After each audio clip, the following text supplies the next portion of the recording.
रईस शेख आपल्यासोबत आहेत. आपण त्यांच्याशी बातचीत करणार आहोत. सर, कालच्या ज्या पद्धतीने जे झालं होतं त्यावरती आदित्य ठाकरे म्हणतात की महाराष्ट्रातली समाजवादी पार्टीचे जे नेते आहेत ते भाजपची बी आणि team C B C team म्हणून काम करतायत आणि अखिलेशजी यांच्याशी आमचं व्यवस्थित सुरू आहे.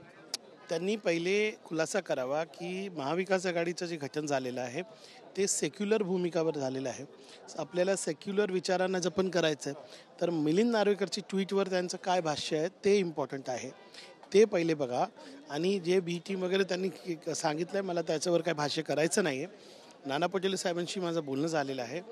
जी भूमिका मिलिंद नार्वेकरांनी घेतलेली आहे त्यावर शिवसेनेचं काय मत आहे आणि त्यावर काँग्रेस एनसीपीचं काय मत आहे तो इम्पॉर्टंट. ते असं म्हणतायत की याच्या अगोदर देखील आम्ही अशाच पद्धतीने ट्विट करत होतो. बाळासाहेब ठाकरे यांनी जे शब्द वापरले होते तेच शब्द त्यांनी ट्विट केले होते त्यांच्या नेत्यांनी, असं त्यांचं म्हणणं आहे. मला असं वाटतं की जी कॉमन मिनिमम अंडरस्टँडिंग असते एका अलायन्समध्ये जेव्हा तुम्ही येतात, आणि मला त्यांना विचारायचं आहे की जे मतं त्यांना मिळालेत बायकळामध्ये, वर्लीमध्ये, बँड्रा ईस्टमध्ये, ते कोणते समाजाचे आहेत त्यांनी उत्तर द्यावं ना. आमच्याशी बातचीत केल्याबद्दल आपण पाहतो की आदित्य ठाकरे यांनी टीका केली होती.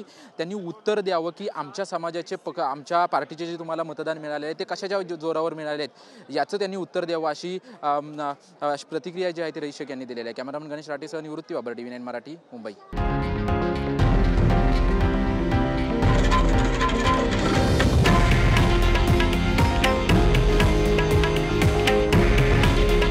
हे आहे देशातील नंबर 1 न्यूज नेटवर्क आणि आपण पाहत आहात TV9 मराठी.